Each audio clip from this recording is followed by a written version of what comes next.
Olá, Nutris! Então, vamos iniciar a nossa aula da prova da Unifap comentada, né? Uma prova aí que muita gente está falando que algumas questões cabem recurso, certo?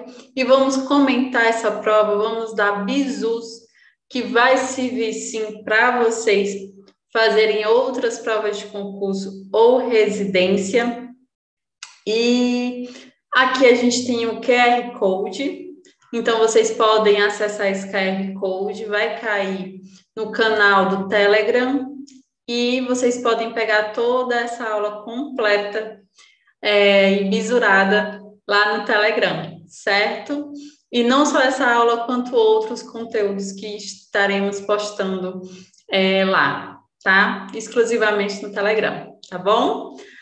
Lembrando que o Insta é o foco.nutricão.concurso. Também eu vou deixar o site do Telegram, do nosso canal do Telegram, aqui na descrição do vídeo, certo? E quem quiser essa aula em PDF, só é acessar o QR Code ou o link do Telegram, tá? Então, vamos iniciar.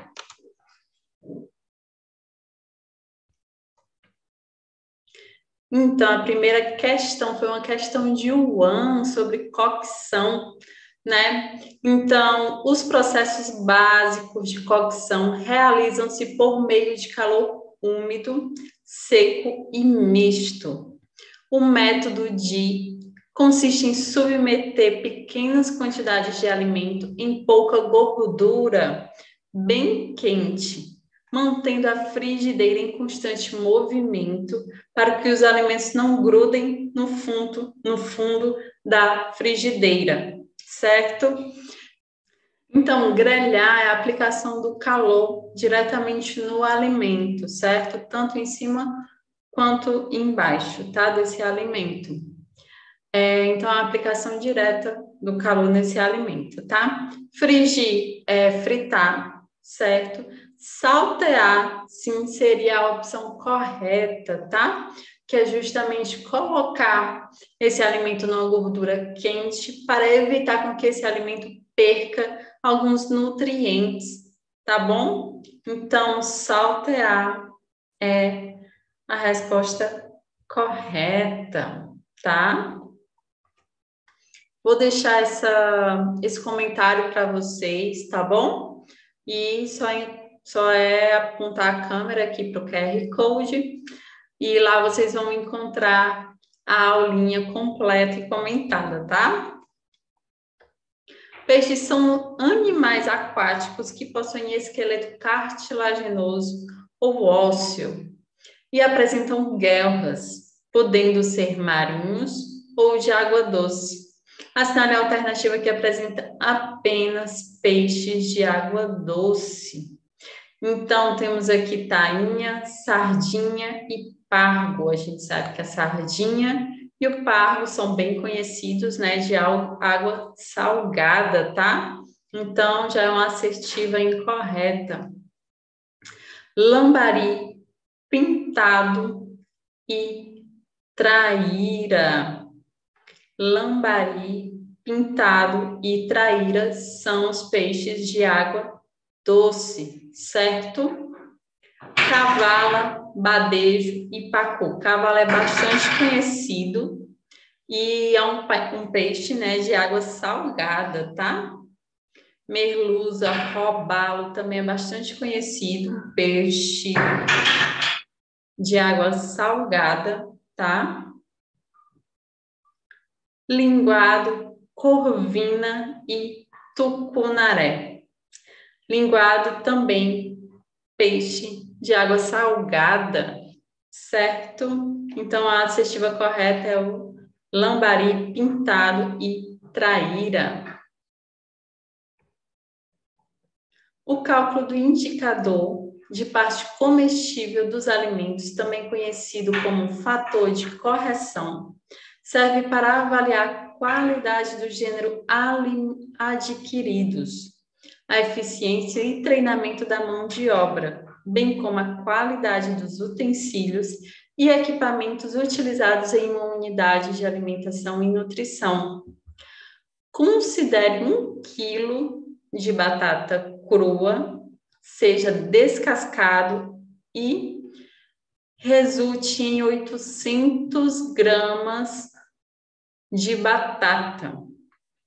Essa batata é, então, submetida à cocção em água fervente, resultando 900 gramas de batata, que será, então, utilizada em uma preparação. Assinale a alternativa que apresenta o indicador de parte comestível de batata nesse caso. Então, o indicador de parte comestível é a mesma coisa do fator de correção, certo? Então, o que ele quer é o fator de correção. Fator de correção, a gente sabe que precisamos do peso bruto, certo? Sobre o peso líquido, tá? Então, a gente precisa do peso bruto sobre o peso líquido, certo? E ele colocou essa casca de banana aqui desse peso do alimento pós-cozimento para confundir o candidato, tá? Então, esse peso não é utilizado, esse peso de 900 gramas não precisa ser utilizado no cálculo de fator de correção, tá bom? Então, essa matéria é uma matéria que normalmente cai em provas de concurso, tá? E que a gente não pode deixar de levar esse cálculo, né, essa fórmula para a prova, tá bom? Então, o que temos aqui? Fator de correção igual a 1.000 gramas, que é o equivalente a 1 quilo, tá?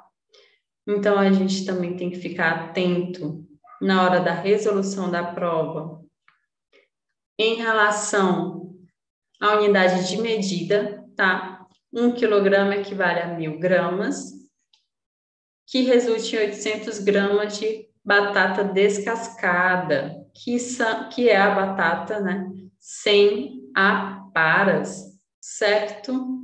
Então, só é dividir 1.000 gramas por 800 gramas, certo? 1.000 dividido por 800 gramas vai dar 1,25, certo? 1,25. Aqui está o comentário para vocês levarem para a prova, tá? Toda prova de concurso tem que levar esse cálculo, porque normalmente é pedido, é dado um problema e a pessoa, no caso, né, tem que resolver. E para não ter risco de esquecer, é interessante memorizar esse cálculo, tá bom?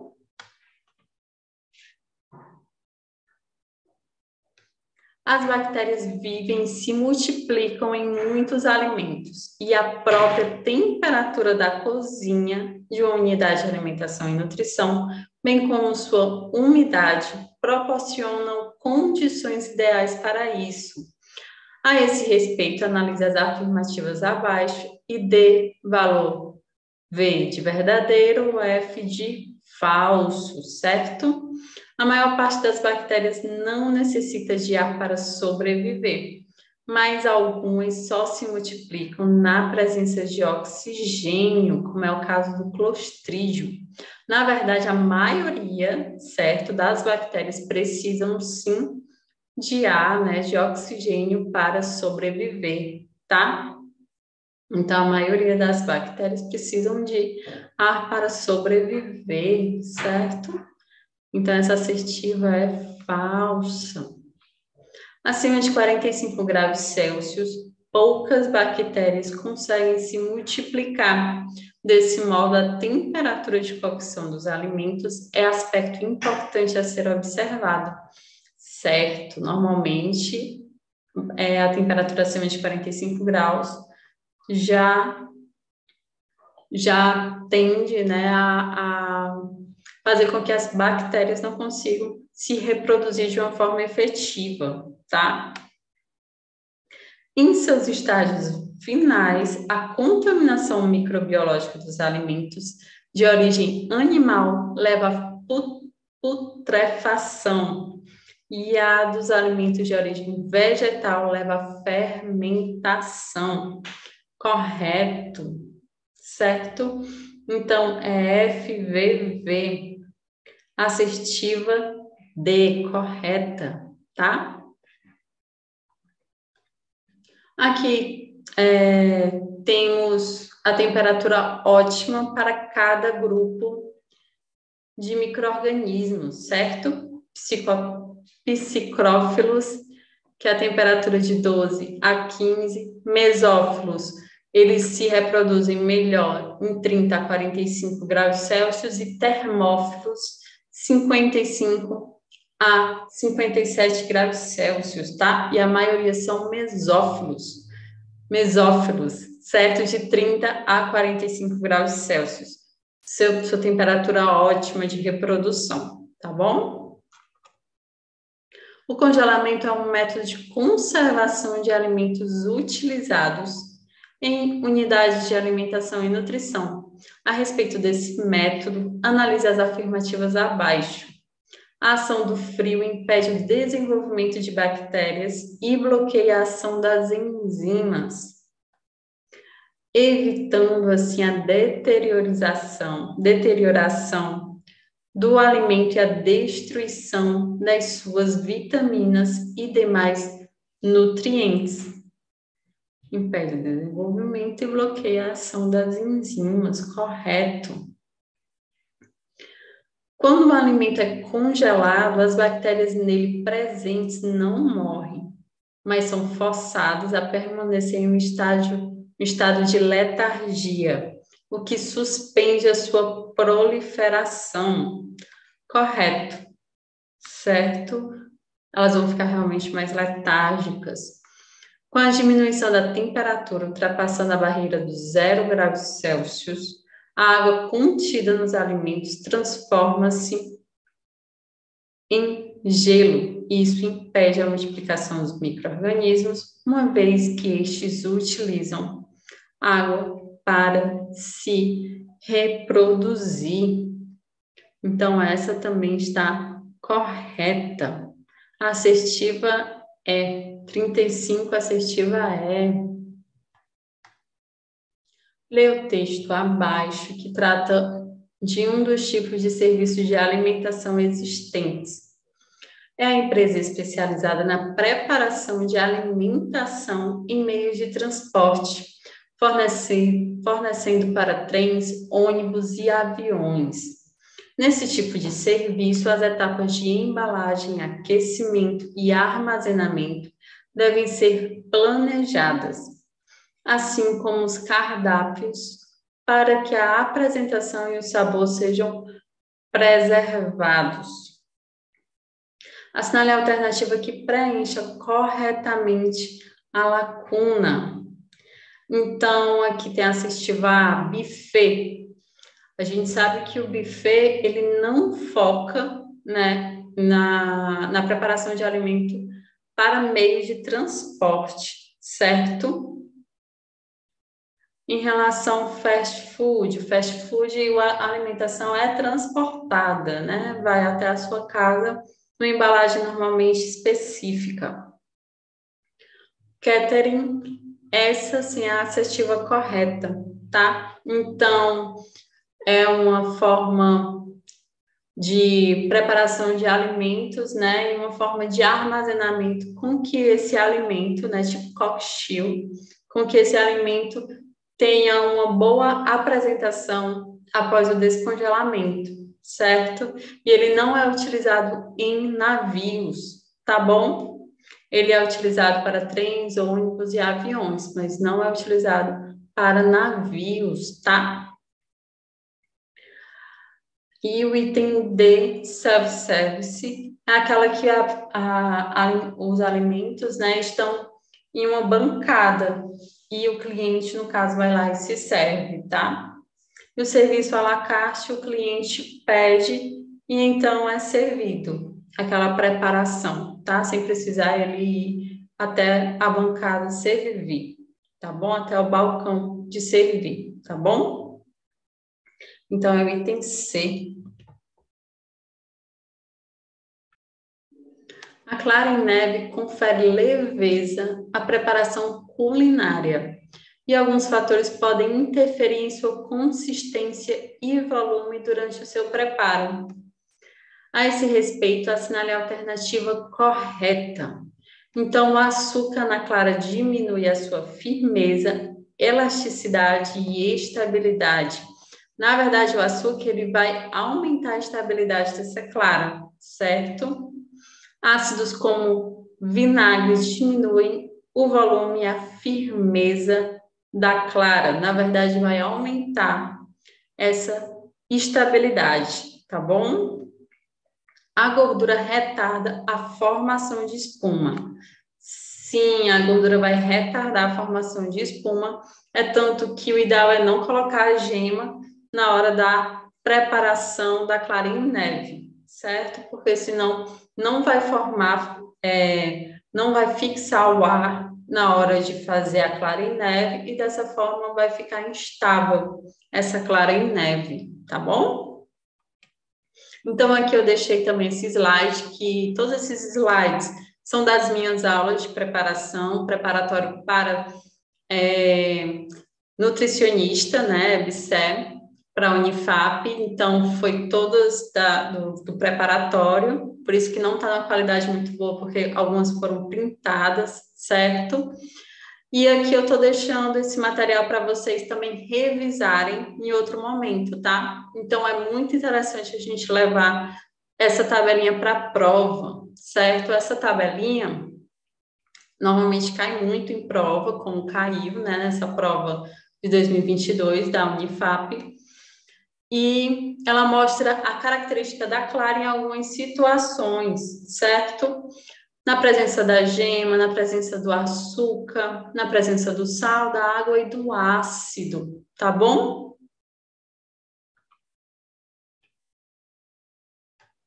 Dentre os produtos submetidos ao controle e à fiscalização da Anvisa, estão incluídos os aditivos alimentares. Em relação à definição de aditivos alimentares, assinale a alternativa correta. É qualquer substância adicionada aos alimentos durante a sua fabricação ou processamento com o propósito de nutrir ou modificar suas características físicas, químicas, biológicas ou sensoriais. Na verdade, ele não tem esse propósito de nutrir, certo? E sim manter essas características físicas, aumentar o tempo de vida, de prateleira desse alimento, tá? Conferir algumas características sensoriais desse alimento, como o cheiro, como o visual desse alimento, tá? E a gente sabe que muitos deles fazem mal à saúde, trazem prejuízos, tá? É qualquer substância nutritiva adicionada aos alimentos com o propósito de manter ou melhorar suas propriedades nutricionais? Não, a gente sabe, a gente já conversou, né, que esses aditivos vão ter a sua importância no tempo de vida de prateleira desses alimentos, além de melhorar as qualidades sensoriais desse alimento, tá? É todo ingrediente que se emprega intencionalmente na elaboração de matérias-primas, alimentos ou seus ingredientes para obter alguma finalidade tecnológica, devendo essa substância no final ser eliminada do alimento ou inativada. Não, bem que seria bom, né, se fosse eliminada, mas não. É qualquer ingrediente adicionado intencionalmente nos alimentos, sem propósito de nutrir, com o objetivo de modificar as características físicas, químicas, biológicas ou sensoriais durante a fabricação, processamento, preparação, tratamento, embalagem, acondicionamento, armazenagem, transporte ou manipulação de um alimento. Correto. é qualquer substância empregada na fabricação ou preparação de um alimento e que permanece no produto final, ainda de forma modificada. O item D é o mais correto, certo? Então, normalmente sempre tem que pesquisar, né? Tem que procurar o mais correto, tá? Um determinado sanduíche de pão com ovo apresenta 12 gramas de proteína, 29 gramas de carboidrato e 9 gramas de lipídio. O valor energético fornecido por esse lanche é. Então, ele vai querer saber o valor energético total, né, desse lanche. Então, vamos ter que multiplicar a gramagem vezes a caloria equivalente, sabendo que o carboidrato nos fornece 4 quilocalorias por grama, certo?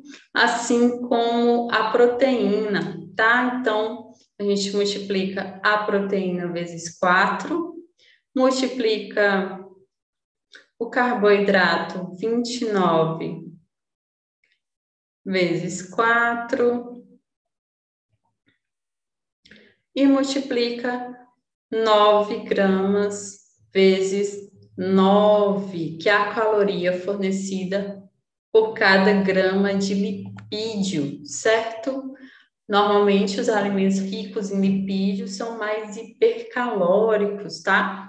Então, a gente multiplica tudo isso e após soma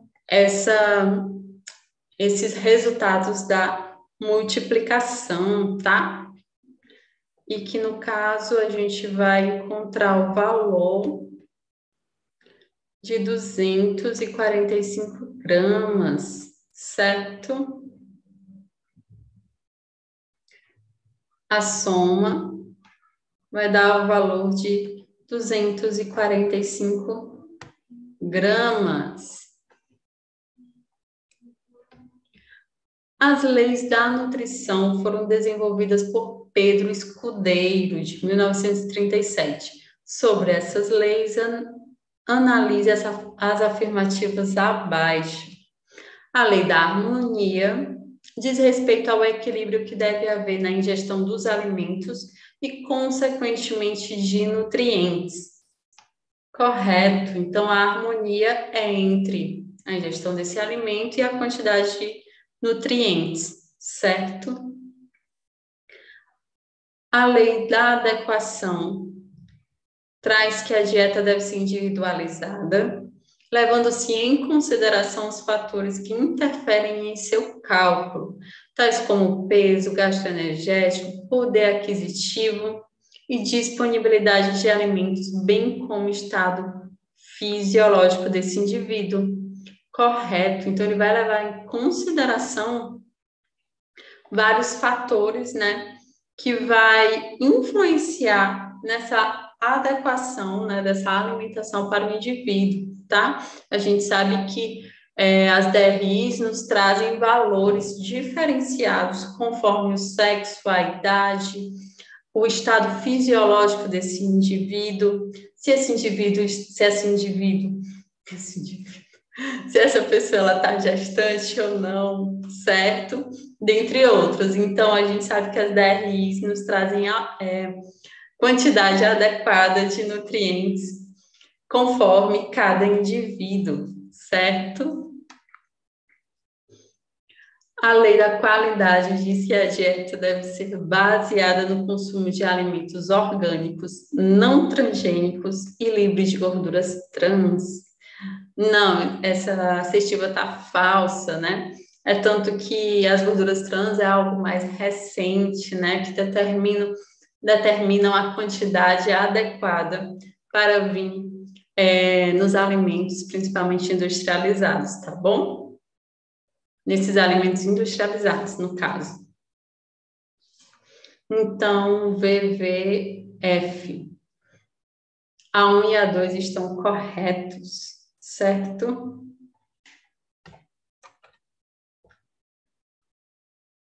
Então, aqui eu deixei esses slides para vocês também darem uma olhada, né? e revisarem essa matéria tão importante para as provas de concurso, tá? Esses slides foram todos das aulas que eu dei no preparatório para a EBSEL e IFAP, tá?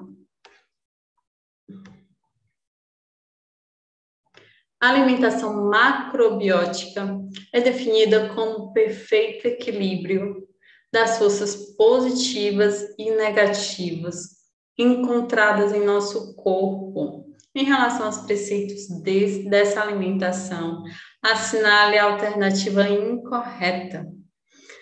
Essa alimentação ela é baseada numa alimentação que tem algumas teorias, né, em relação a Yin e Yang, algumas teorias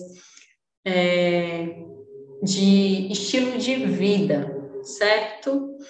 Então, a gente vai tentar encontrar a incorreta, mas de antemão eu falo que essa questão talvez seja passível de recurso, certo? Porque tem várias teorias, né? Tem várias fontes que trazem informações diferenciadas, tá? Então, talvez se entrar em recurso, com recurso, possa ser anulada essa questão, tá bom? Então, deve-se mastigar muito bem os alimentos ingeridos, cerca de 40 a 50 vezes por bocado, correto, certo? Então, ele fala que a alimentação, né, tem que ser de uma forma tranquila e que você faça tenha, né, o horário de alimentação como horário de tranquilidade e que faça várias mastigações antes, né, de deglutir essa alimentação, tá? O arroz integral é o alimento mais equilibrado, pois apresenta proporção de 5 de potássio para 1 de sódio. Sim, é uma alimentação bem vista, né, nesse grupo que faz esse tipo de dieta, tá? Carnes, independentemente do tipo, não deverão ser consumidas. Já ovos e laticínios podem ser incluídos na alimentação, certo? Mas, assim, o que se diz, né, a alimentação macrobiótica, que nada deve ser proibido, certo? Então, nada deve ser proibido, tá? Então, essa assertiva seria incorreta, tendo em vista na teoria da macrobiótica, tá bom? Vamos lá. Peptídeo e aminoácidos gerados na digestão gástrica das proteínas atuam como estimulantes da secreção por células endócrinas epiteliais presentes no intestino delgado, particularmente no duodeno. Assinale a alternativa que preenche corretamente a lacuna. Pepsinogênio. Então, o pepsinogênio, ele tem a ver realmente com as proteínas, mas está relacionado à parte gástrica, certo? Está relacionado à mucosa gástrica, tá bom? A colecistoquinina, que é a CCK. A CCK, ela está relacionada às células do intestino, certo? É a correta. A pepsina também está mais relacionada às células gástricas, a ptialina a salivar, e o glucagon ele está mais relacionado a alimentos ricos em carboidrato, tá? Então, está mais relacionado o glucagon, né, com carboidrato, tá? Então, é a assertiva B. Com relação às funções desempenhadas pelos minerais no organismo humano, assinale a alternativa correta. O iodo é importante para a coagulação sanguínea e transmissões dos impulsos nervosos. Em relação à coagulação sanguínea, a gente tem que lembrar primeiro da vitamina K, que está mais relacionado aos fatores de coagulação do sangue, tá bom? Então, tem que lembrar coagulação com vitamina K. O ferro é o principal mineral utilizado na síntese de hormônios tireoidianos. A gente sabe que é o iodo, tá? Por isso que o sal, no caso, deixa eu tentar ajeitar aqui. Normalmente é o iodo, né? No caso, não tô conseguindo. O nosso sal, ele é iodado, tá? Que é para evitar justamente o bócio, que se dá, né, pela deficiência de iodo, tá bom? O zinco é o principal cofator da mineralização óssea e dos dentes. Na verdade, o que está mais responsável pela estrutura óssea e de dentes, né, é o cálcio, certo? Que é um mineral, tá? O sódio é necessário para a produção de enzimas que neutralizam os radicais livres, sendo um dos mais importantes antioxidantes. Tem a vitamina E, né, que é um importante antioxidante em relação à peroxidação lipídica, certo? Da célula. Então, no caso, é a vitamina E, tá? Que é o mais importante, certo? O potássio é essencial para a contração da musculatura cardíaca. Então, o potássio, ele é essencial realmente na contração da musculatura cardíaca e é tão importante que o seu excesso, ele pode trazer complicações e eventos cardiovasculares, certo? Por isso que em algumas situações de insuficiência renal, esse potássio pode estar elevado e aí o paciente rapidamente tem que fazer um eletro, né? E tentar melhorar esse potássio, ou fazendo diálise, ou utilizando alguns quelantes, e a nutrição tem que entrar com a alimentação hipocalêmica, né? Baixo potássio, tá bom? E é importante sim, tá? Mas sempre dentro do equilíbrio, tá bom? E em caso de hipocalemia, é utilizado reposição de potássio. E a nutrição também pode entrar com alimentação rica em potássio, tá? E a reposição pode ser tanto endovenoso quanto por xarope de KCl, tá bom? E tem que ter cuidado com o xarope de KCl porque ele é muito osmolar, muito hiperosmolar, certo? Ele é hiperosmolar, no caso. E daí pode levar a complicações gastroenterais nesse paciente, pode levar a diarreia nesse paciente, tá? Então, em pacientes com caso de diarreia, é interessante pedir, né, para o médico responsável prescrever endovenoso, tá bom? A é micronutriente importante na síntese de colágeno e potencializa a absorção do ferro. Está presente em vegetais folhosos e frutas, e sua deficiência pode levar ao escorbuto e à cicatrização deficiente de feridas. Assinale a alternativa que apresenta a vitamina que preenche corretamente a lacuna. Então, a gente sabe que a vitamina C está muito relacionada ao colágeno, à síntese de colágeno, tá? Então, o bizu que eu dou para os meus alunos é correlacionar o C da vitamina C com o Czinho de colágeno, tá bom? E que está muito relacionado à cicatrização de feridas, certo? E também o antioxidante.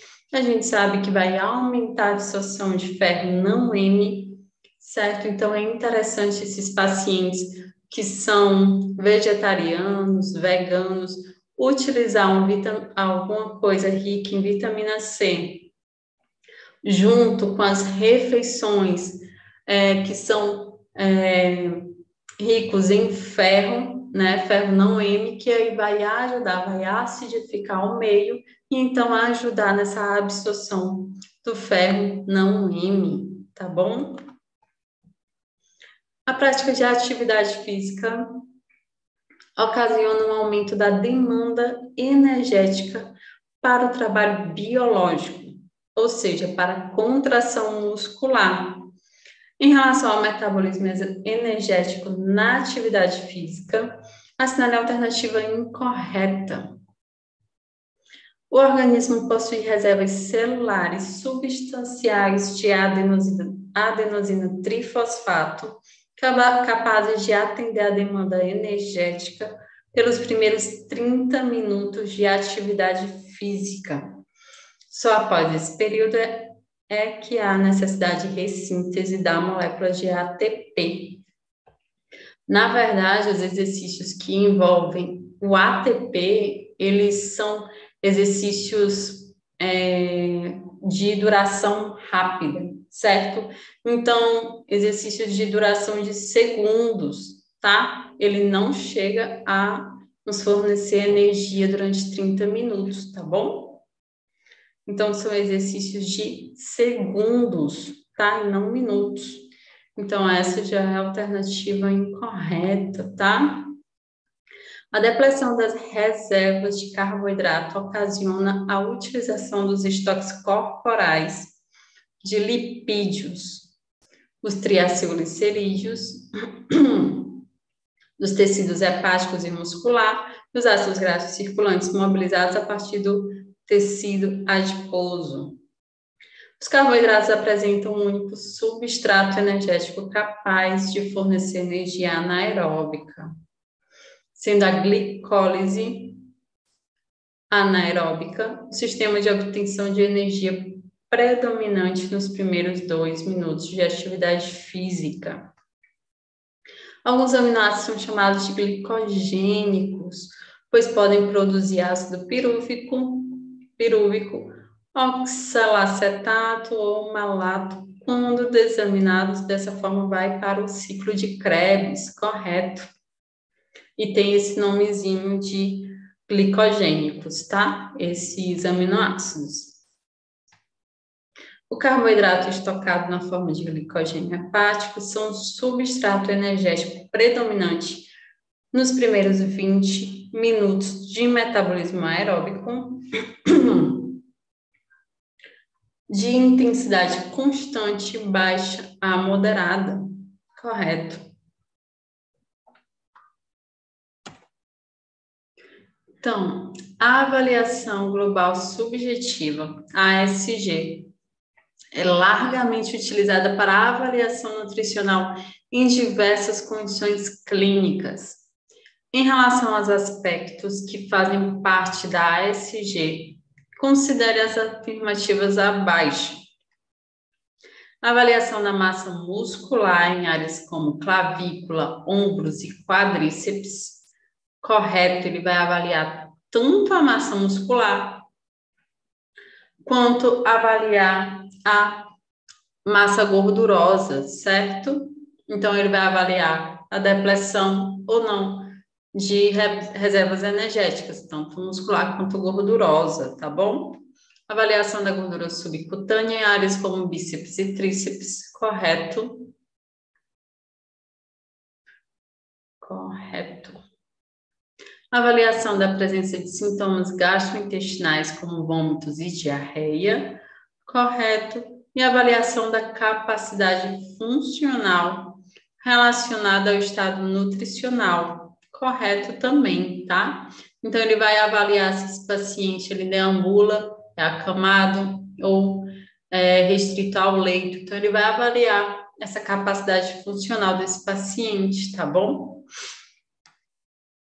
Então, todas estão corretas. É o item A, 1, 2, 3 e 4 corretas. Indivíduo adulto do gênero masculino vem para a consulta nutricional com relato de emagrecimento, sendo que há um mês atrás seu peso corporal era de 60 quilos e atualmente é de 57 quilos. evidenciando um percentual de perda de peso de 5%. Percentual de adequação do percentil 50 da circunferência muscular do braço e da prega cutânea, respectivamente, foram 92% e 85%. Com base nessas informações, assinale a alternativa correta sobre o estado nutricional do indivíduo. Então, a gente pode perceber que ele teve uma perda de peso não intencional, certo? Que isso é importante, em um mês, tá? Então, ele teve 5% de perda de peso, que é uma perda de peso significativa, tá bom? Então, a perda de peso, ela é considerada significativa, tá? Em relação ao percentil 50 da CMB, 92% é considerado adequado, tá? Então, 92% é considerado adequado da CMB, que é da circunferência muscular do braço, tá bom? Então, essa tá errada, não é eutrofia, CMB. CMB, o PCT não é eutrofia, de 85%, tá? 85% é desnutrição leve, tá bom? CMB tá adequada, é eutrofia, e PCT é desnutrido leve, tá? Tá, perda de peso significativa. Os valores CMB e PCT são indicativos de desnutrição? Não, apenas da PCT é indicativo de desnutrição leve, tá bom? Em relação à perda de peso, é considerada significativa, e o valor de CMB indicativo de eutrofia, correto. CMB está 92%, então é indicativo de eutrofia. Já o valor de PCT, que é 85%, é desnutrição leve, tá? Menor do que 80% é desnutrição moderada, tá bom? Então, item D. Aqui eu também deixei o percentual de eutrofia, sobrepeso, obesidade, conforme a CB, PCT e CMB, certo? Isso aqui é muito importante vocês levarem para a prova. E quem é meu aluno sabe que quando tem essa lâmpada, é porque vem bizu, tá? Então, vou passar aqui um bizu para vocês, tá bom? Então, dessas três, a gente tem que ficar atento nos percentuais de eutrofia, tá? Nos percentuais de eutrofia, sempre de 90 a 110. 90 a 110 é eutrofia, tá bom? Menor do que 90 é desnutrição leve, tá? Menor do que 90, desnutrição leve, tá? Entre 80 e 90, desnutrição leve. Menor do que 80, aí é desnutrição moderada. Menor do que 70, desnutrição grave, tá? Então, que a gente pode perceber que tem uma sequência, tá? 70, 80, 90. Se a gente sabe que eutrofia é de 90 a 110, então 80 a 90 desnutrido leve, ele não está tão desnutrido. 70 a 80 moderado e menor do que 70 é grave, tá? Então, é muito importante que vocês decorem que entre 90 a 110 é eutrofia, que dessa forma vocês terão um ponto de corte para avaliar desnutrição ou excesso de peso, tá bom? Vários métodos podem ser utilizados para avaliar o consumo alimentar de indivíduos, sendo que o questionário de frequência alimentar é um deles. Assinale a alternativa correta sobre as características desse método. Pode ser utilizado para estimar o valor energético total da dieta e a ingestão de macronutrientes. Não, a gente sabe que o QFA, ele vai ter alguns alimentos, e dessa forma o paciente vai falar, né, mais ou menos de quanto em quanto tempo, né, ele consome aqueles alimentos, ele ingere aqueles alimentos, tá? Para ter uma noção da qualidade da alimentação desse paciente, tá bom? Pode ser utilizado para estudar a associação de alimentos ou nutrientes específicos com alguma doença. Fornece uma completa e detalhada descrição qual e quanti? Não, a gente sabe que não. Identifica tipos de alimentos e preparações consumidos, bem como os horários das refeições? Não, ele não vai avaliar ele não avalia os tipos de alimentos e preparações, assim como os horários, tá bom? Aqui é um nutricionista altamente treinado para sua aplicação, mas independe da memória do indivíduo avaliado. A gente sabe que depende, sim, da memória desse indivíduo, tá? Então, o item correto é o item B, certo? Então, vai ser utilizado para associar alimento com alguma doença específica, tá bom? As mudanças nos padrões alimentares vêm repercutindo de forma intensa nas condições nutricionais da população brasileira. As alterações no estado nutricional mais comumente observados são sobrepeso e obesidade. No entanto, é de extrema relevância reconhecer as principais doenças carenciais nutricionais que afetam essa população. A respeito, assinale a alternativa incorreta. Então, sempre tem que ficar atento a essa palavrinha incorreta, tá? Já que a tendência, né, a gente sempre procurar mais correta, a correta, certo? Então, sempre ficar atento na palavra incorreta, tá bom? Anemia ferropriva é uma das principais doenças carenciais nutricionais no Brasil. Sim, é tanto que há alimentos fortificados com ácido fólico e ferro, tá? Hipovitaminose A é uma das principais doenças carenciais nutricionais no Brasil? Também. É tanto que há suplementação de vitamina A em crianças, tá bom? O bócio é uma das principais doenças carenciais nutricionais no Brasil? Sim, ela tem o sal iodado, né? Tem essa deficiência de iodo, né? Tende a dar o bócio, e dessa forma há o sal iodado, tá? Que é uma forma de prevenir essa carência nutricional na população, tá bom? Desnutrição é uma das principais doenças carenciais nutricionais no Brasil? Sim, não deixa de ser uma doença, né, carencial, tá? E a anemia falciforme é uma das principais doenças carenciais nutricionais no Brasil? Cadê o meu pincel? Pronto. Carenciais nutricionais no Brasil.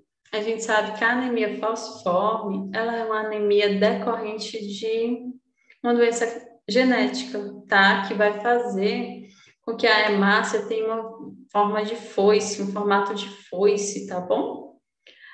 E isso repercute, né, de uma forma importante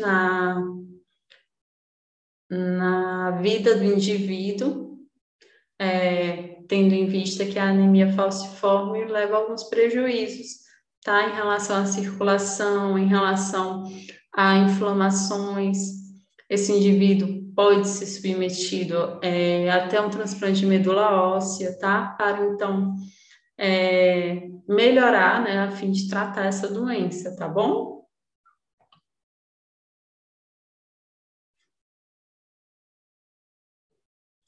A deficiência subclínica de vitamina D tem sido evidenciada em vários grupos populacionais no Brasil, e seu tratamento, por vezes, envolve a suplementação com ergocalciferol ou colecalciferol. Entretanto, na suplementação, o nutricionista deve respeitar e se ater ao nível máximo de ingestão tolerável para o nutriente. Então, ingestão máxima tolerável é o UL, tá? Assinale a alternativa que apresenta o UL para vitamina D para adultos, tá? Então, a gente quer aqui o UL para adultos, certo? Então, temos aqui 100 microgramas dia, tá? É o correto, certo? Quem é o meu aluno foi bisurado para a prova, tá? Eu passei o bisu. Vitamina D, né? A gente tem que lembrar de 10, tá? Certo? Vitamina D, 10. Lembrar do 10, que é o EAR, e 10 vezes 10 dá a UL, que é 100, tá? Então, quem é meu aluno aí foi bisurado, tirou de letra, certo? E eu vou deixar esses slides aqui para vocês, tá bom? Diversas condições influem na modulação da microbiota intestinal e na saúde do hospedeiro, sendo o uso de pré-biótico uma estratégia para se alcançar a homeostase intestinal. A esse respeito, assinale a alternativa incorreta. Os pré-bióticos apresentam fonte de energia para micro-organismos comensais presentes na microbiota do trato gastrointestinal. Tá correto. Ele quer a incorreta, certo? A incorreta, tá bom? Os prebióticos são micro-organismos vivos que, quando administrado em quantidades adequadas, conferem benefício à saúde do hospedeiro.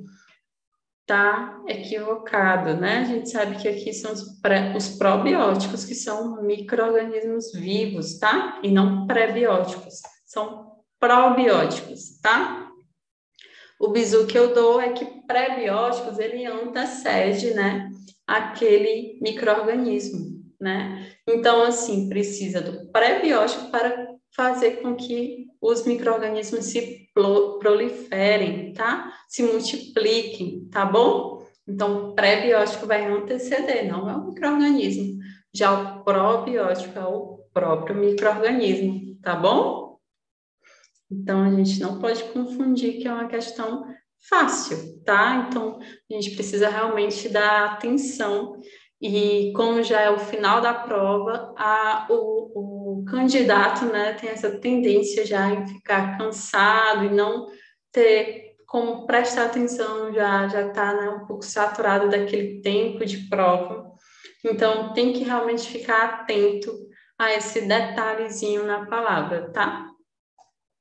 Os prebióticos são fermentados pelos micro-organismos presentes no lumen intestinal, produzindo, entre outros metabólicos, os ácidos graxos de cadeia curta. Muito bem, isso está correto. Os fruto-oligosacarídeos, que também pode ser chamado de FOS, certo? Os fruto-oligosacarídeos, que são os FOS.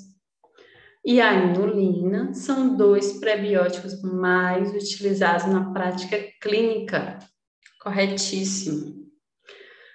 Por meio da seletividade da composição microbiana, os prebióticos contribuem para a manutenção das funções intestinais, promovendo o fortalecimento da integridade da barreira e imunomodulação do intestino. Os prebióticos contribuem para a manutenção das funções intestinais, promovendo fortalecimento e integridade, sim, da barreira e imunomodulação do intestino, sim, certo? Até devido aos ácidos graxos de cadeia curta, tá? Aqui eu também printei esse slide da aula, certo? Das aulas que os meus alunos receberam. E aqui tem, né, falando do FOS, que é o nosso fruto oligosacarídeo, e a inulina, certo? Como pré-bióticos, tá? E sua função, né, produzir os ácidos graxos de cadeia curta, que aí vem o acetato, propionato e o butirato, tá? E aqui ressalto o efeito pré-biótico, tá bom? A hiperfosfatemia é uma condição bastante frequente nesses pacientes com doença renal crônica em hemodiálise e está associada a enfermidades graves como osteodistrofia renal e calcificação cardiovascular e o aumento da mortalidade desse paciente. Em relação às orientações nutricionais que fazem parte especificamente do tratamento da hiperfosfatemia, apresentada por esses pacientes, assinale a alternativa correta. Então, vamos lá. Descascar, picar e cozinhar os legumes em água fervente. Desprezar essa água do cozimento e só então dar continuidade ao preparo do alimento que será consumido. Então, essa técnica é mais para diminuir a quantidade de potássio desse alimento, tá bom? Então, descascar, picar, cozinhar, às vezes deixar molho, remolho, isso é mais para diminuir a quantidade de potássio desse alimento, não de fósforo, tá bom? Evitar consumos de frutas secas e frutas cítricas. Não é. As frutas cítricas não são ricas em fósforo, tá? Diminuir o consumo de pães, doces e macarrão, também não. Interessa diminuir, mas não por causa do fósforo, tá? Priorizar a ingestão de alimentos proteicos com baixa razão fósforo-proteína, de acordo com a necessidade individual desse paciente, corretíssimo, tá? Então, a gente tem que fazer essa dietoterapia baseada numa dieta pobre, né, em fósforo, tendo em vista a razão fósforo-proteína, certo? E que atinja cerca de 700 miligramas fósforo por dia, até 700 miligramas, tá bom? Seguir uma alimentação hipercalórica e hiperproteica, uma vez que, em geral, fontes de proteína também são fontes de fósforo. Essa está equivocada, né? Tanto que ele fala hipercalórica, hiperproteica e a fonte de proteína é a fonte de fósforo. Então, está equivocado, certo? A dieta interal pode ser classificada de acordo com a complexidade dos seus nutrientes, sendo que a dieta interal é aquela em que os macronutrientes, em especial a proteína, e falo aqui em macronutrientes, apresentam-se na sua forma total hidrolisada, tendo como característica uma osmolaridade. Vamos lá. A sala é a alternativa que preenche correta e respectivamente as lacunas. Então, essa dieta, ele já nos deu aqui a dica que é uma dieta totalmente hidrolisada, certo? Então, é uma dieta totalmente hidrolisada. Se é uma dieta totalmente hidrolisada, ela está pronta para ser absorvida, tá? Então, ela é uma dieta elementar, certo? Uma dieta elementar. Então, pode ser A ou a B. E a gente sabe que quanto mais quebrada esses nutrientes dentro daquele soluto, maior vai ser a osmolaridade, certo? Então, é uma osmolaridade elevada, tá? E qual o problema dessa osmolaridade mais elevada? É a baixa tolerância do paciente à dieta, certo? Então, o paciente tende a não tolerar muito bem essa dieta, tá? Tende a dar diarreia, a distensão abdominal, certo? Dentre outros, tá bom? E é mais para paciente mesmo que tem alguma complicação intestinal né, em relação à absorção, que vai ter que utilizar essa dieta, tá? Normalmente, utiliza-se mais a dieta oligomérica, tá? No ambiente hospitalar, certo? Mas pode acontecer de ter que usar a dieta elementar, certo? O diagnóstico de diabetes mellitus pode ser feito considerando o valor da glicemia após jejum de no mínimo 8 horas. Assinale a alternativa que apresenta o valor de glicemia em jejum estabelecido para o diagnóstico de DM superior ou igual a 80. Incorreto. Superior ou igual a 126. Corretíssimo. Conforme a SBD, certo? Quem é meu aluno também levou, né, para a prova o bizu, tá? Sempre quando aparece a nossa lâmpada, tem o bizuzinho, tá bom? Então, a gente sabe que a glicose em jejum maior do que 126 pode ter o diabetes mellitus estabelecido, tá? Então, o ponto de corte é 100 a 126, certo? A doença celíaca é uma desordem autoimune desencadeada pela ingestão do glúten, um complexo proteico presente em alimentos como assinale a alternativa que preenche correta e, respectivamente, as lacunas. Trigo.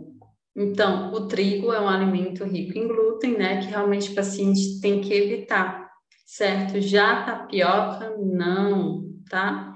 Tapioca não é rica em glúten, certo?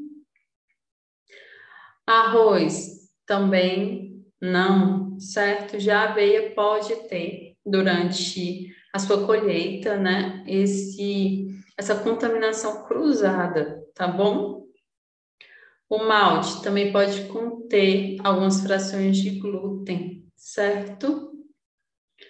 Amido de milho, não. Fécula de batata também não contém glúten nem fubá, certo?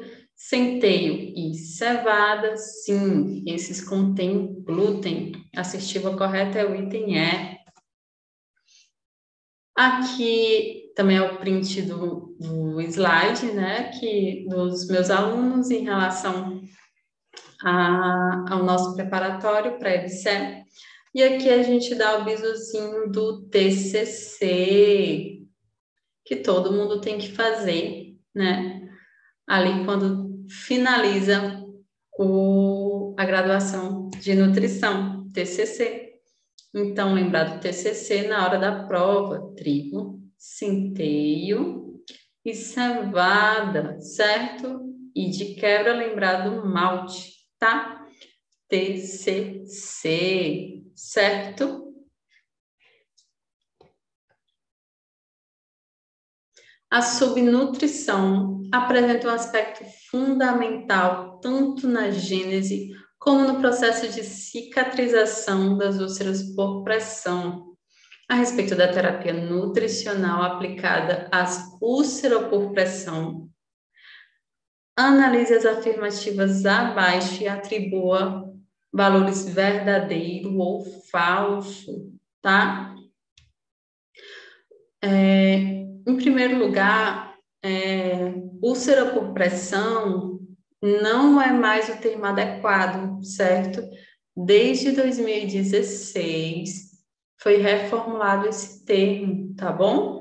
Para lesão por pressão, certo? Então,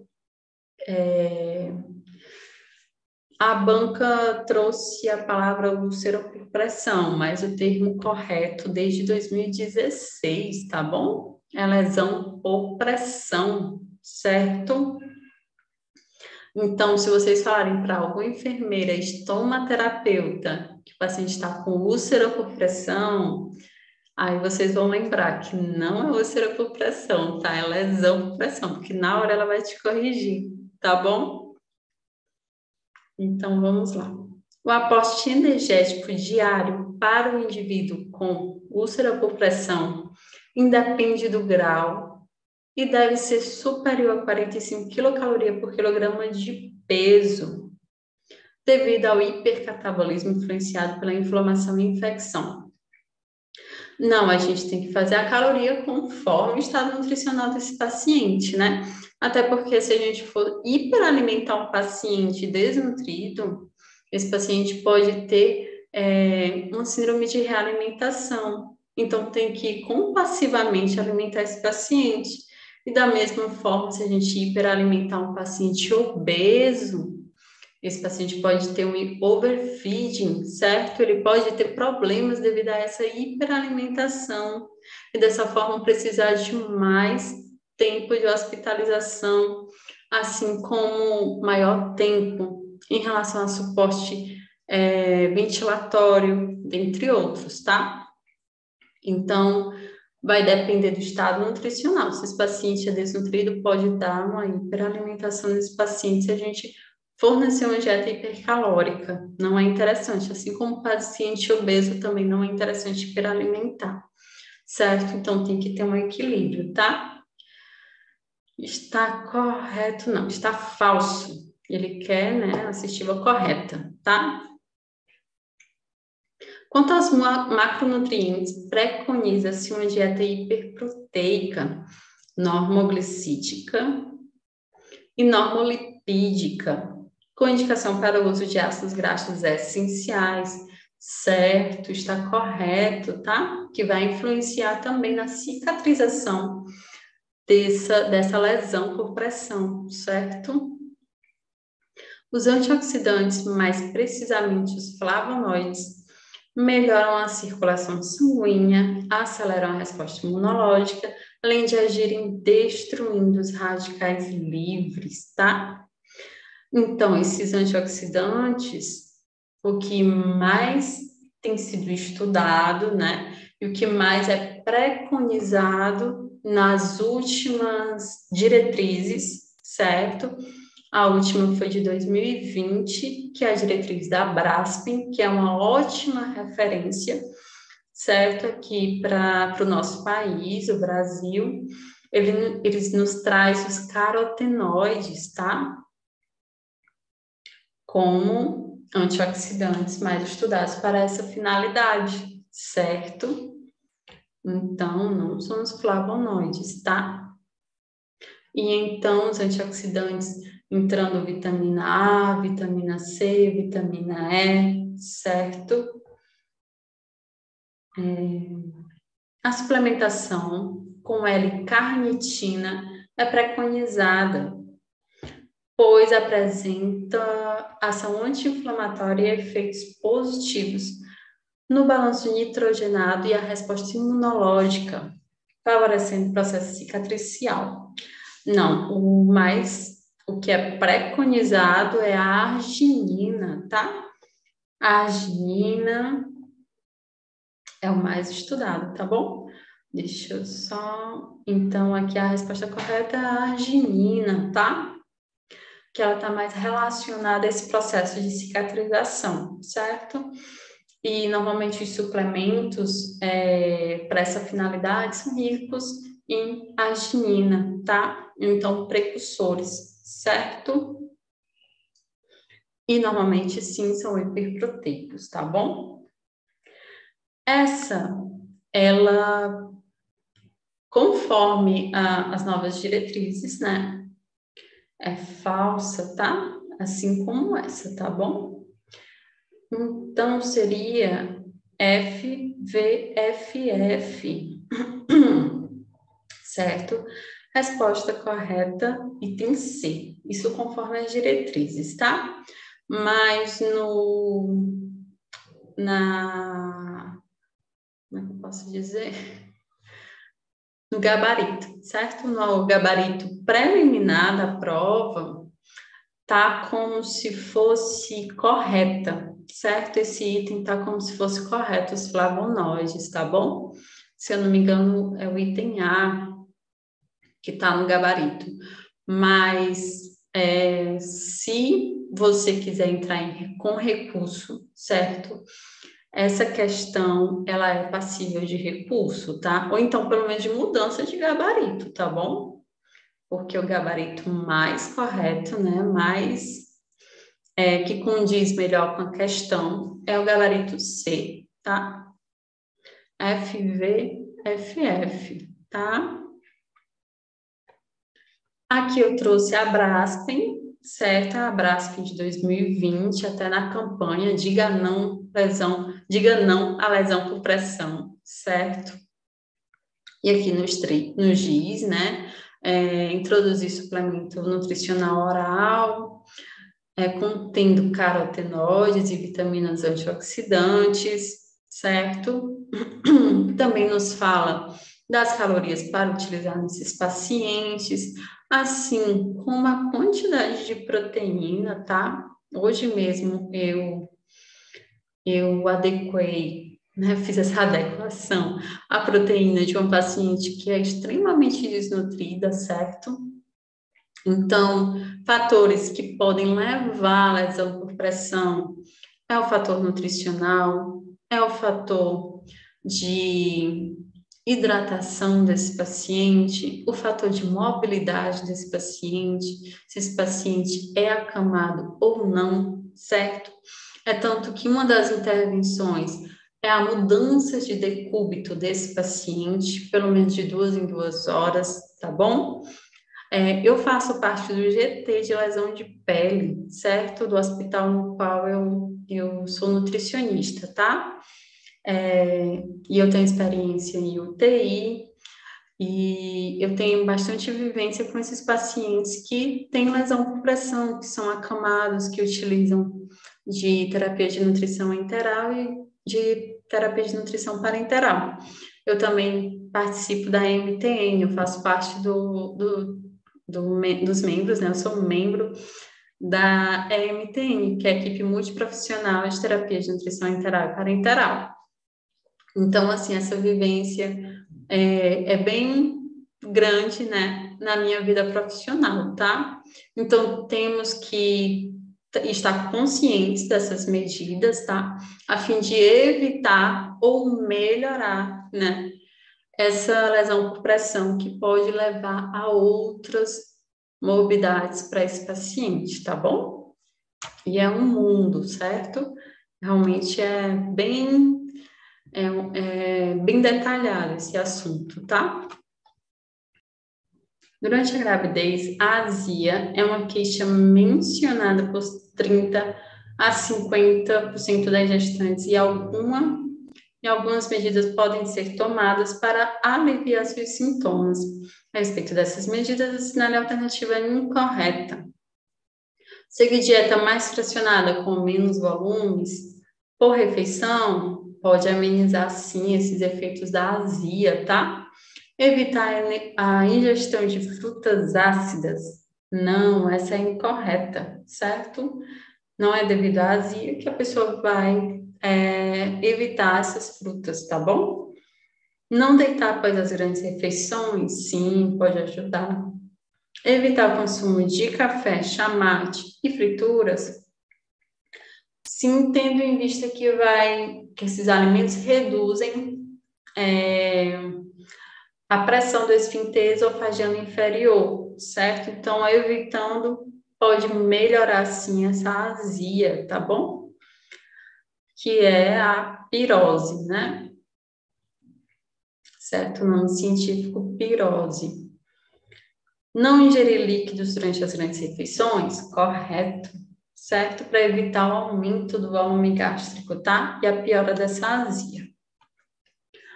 Há no mercado diferentes papinhas industrializadas de frutas, de legumes, verduras, carnes, cereais e feijão, que são destinadas à criança com idade entre 6 meses a 2 anos. Esse tipo de alimento não deve fazer parte da alimentação da criança.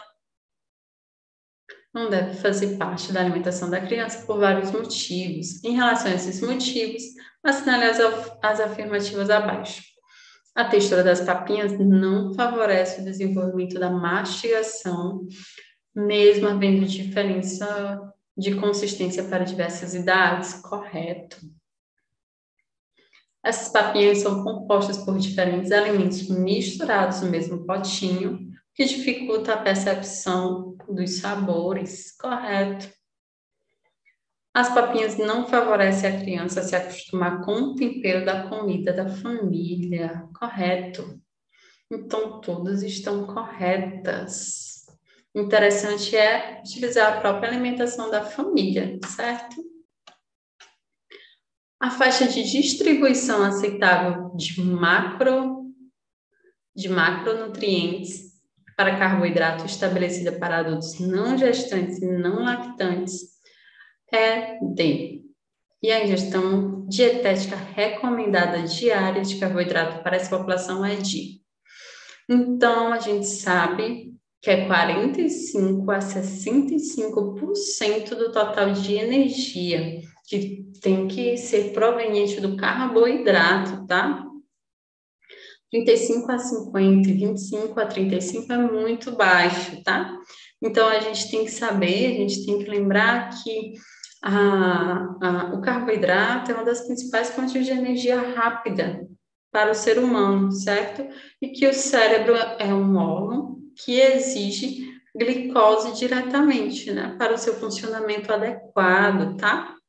Então, 45 a 65% do total energético e no mínimo 130 gramas para um bom funcionamento, tá? Do organismo.